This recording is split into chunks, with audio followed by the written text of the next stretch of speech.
This video is sponsored by chrisclark.io, a new service that recommends comics to you straight through text message. Okay, when I say Power Girl, what's the first thing that comes to your mind? Let's be honest, you probably thought of her iconic boob window. And there's no shame in that. For those that don't know who Power Girl is, this is her. Yeah, pretty noticeable cleavage, I know. So why is this here? Why on earth, too, does she have this boob window? Hello and welcome to the show with issues. I'm Auram, and Power Girl, also known as Kara Zor-El, is traditionally the Earth 2 counterpart to Supergirl, Superman's young cousin. She was sent away in a rocket during the destruction of Krypton, her homeworld, and was kept in stasis for 60 years before landing on Earth. During this time period, Kara was fed all the life experiences and knowledge that an average Kryptonian would have. This was basically a plot device set in place so that Power Girl could just be immediately introduced as a fully fledged superhero with little to no explanation required. Of course, since this is DC, there were many retcons and retellings of her origin, but this is the most basic one out there. All you really need to know about her is that she's an older, boob-windowed Supergirl from Earth 2. So there's really not any reason for the boob window in her comic origin. She just kind of showed up on Earth with the costume and became one of Superman's well-kept secrets for years. Wally Wood, one of Power Girl's creators, however, had allegedly did something behind the scenes in relation to her huge chest and boob window. In an interview with ComicsAlliance.com, Jimmy Palmiotti, a longtime Power Girl writer, said this: "When the character was created, Wally Wood was the artist that drew Power Girl, and he was convinced the editors were not paying attention to anything he did. So his inker said, every issue I'm going to draw the tits bigger until they notice it. It took about 7 or 8 issues before anyone was like, hey, what's with the tits? And that's where they stopped. True story."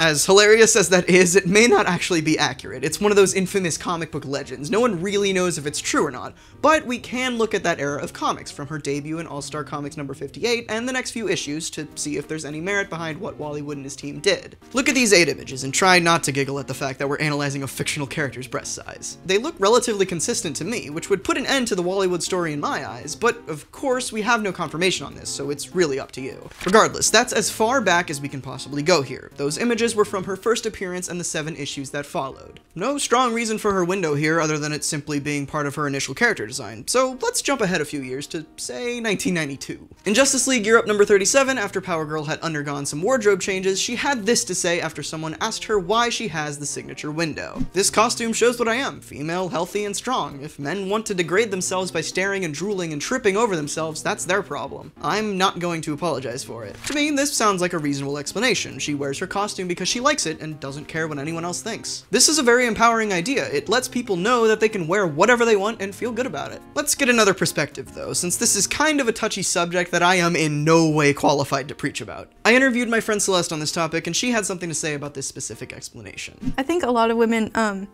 they feel empowered by, okay, so basically there's a lot of cultural forces in the world that try to be like, you should be ashamed of your body, so kind of showing your body in a way that you are in control of can make them feel more powerful. Kind of like a really big trend right now to wear like mesh clothing, like mesh dresses, and a lot of women feel like that makes them like kind of like sexy and fun, and because they're in control of how much they show, that gives them power over the, like, I guess like the male gaze.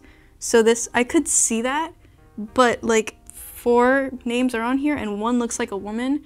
I don't know if this portrayal of her was like necessarily completely like in a vacuum, like it wasn't just like the male gaze was completely removed from the artistic process.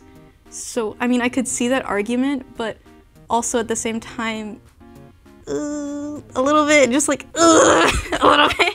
So yeah, it's not a perfect explanation, especially seeing as, like Celeste mentioned, it was manufactured by a male-dominated industry. It was an explanation that was slapped on for the sake of making people stop crying about the costume. That's comics though. Things appear with no explanation and are later given context and story based on fan reaction. Of course this has changed throughout the years, with stories being planned years in advance with less new concepts and characters being introduced, but during Power Girl's debut, the make it up as we go model was the status quo for comics. So Power Girl didn't really touch on the subject for years, probably because she was exclusively used as a member of the JSA for the most part, which didn't give her much time in the limelight. This didn't stop another character, namely Cyclone, for giving us another reason for the boob window, however. She talked about how she loved Power Girl's costume, especially the window. It's all about contradictions. The hole draws the eye precisely where everyone knows they're not supposed to look, putting anyone you're dealing with off balance. The name says girl, but the costume says woman. And not just woman, I mean. It says I'm tough enough to handle everything I am. Are you? This is pretty much the same explanation as the last one, except it's shoved down our throat by another character, a young young girl, in fact. I guess to give it more credence or something. Kara pretty much shrugs it off by saying that she never thought of it that way, and it isn't really touched on again until the most infamous explanation in 2005's JSA Classified number 1. In the issue, Kara and Superman are talking about her current disdain for Supergirl, and she pretty much just says this out of nowhere. People always ask me why I have this hole right here. They think I'm just showing off, or just being lewd. But the first time I made this costume, I wanted to have a symbol like you. I couldn't think of anything. I thought eventually I'd figure it out and close the hole, but I haven't.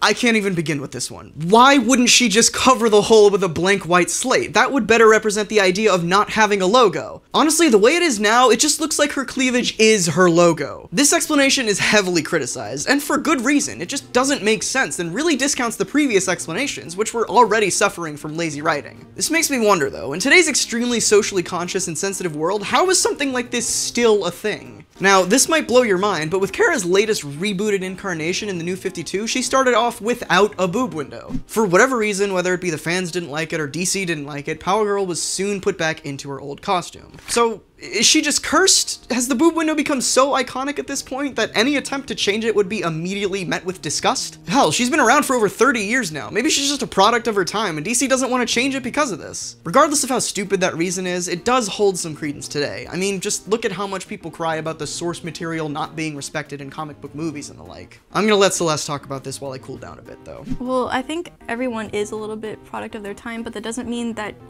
you're excused from having these kinds of views.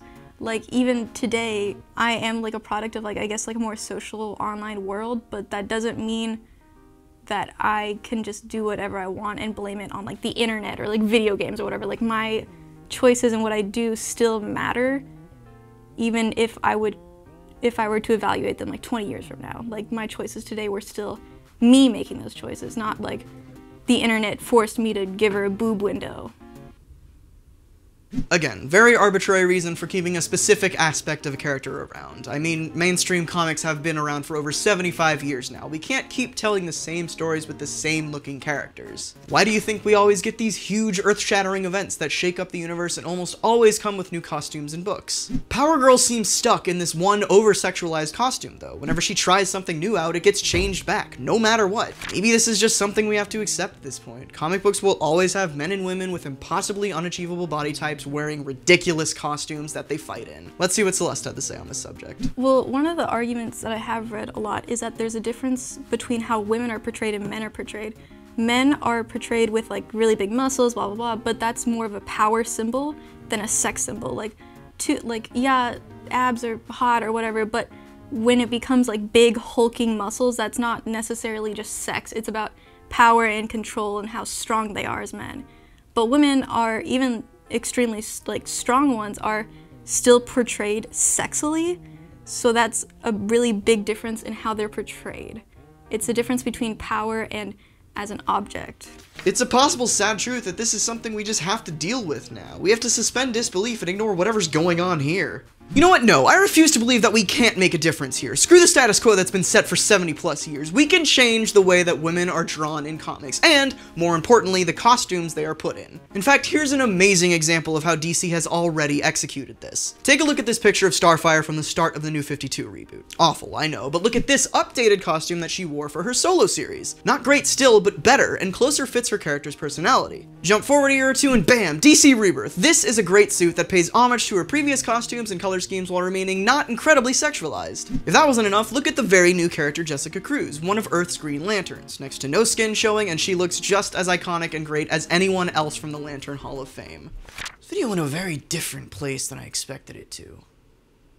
Oh well, what do you guys think? Do you think that Power Girl's boob window should be done away with in this day and age, or at the very least have a good explanation? Talk about all that in the comments. Seriously, I'm sure it's gonna be a hoot down there. By the way, this video was brought to you by ChrisClark.io. It's a new service that basically sends you comic recommendations every day through a text message. Over time, it'll adapt to your preferences, and you can even buy a comic through it by just responding buy. So yeah, go check that out. I've been using it for about a week now, and it's actually pretty cool. That all being said though, be sure to subscribe so you don't miss out on anything that I upload every other Wednesday and every Saturday. And of course, thank you so much for watching. Next time I get crazy muscles and wear a super skin tight suit, and just that's my look for the rest of this show.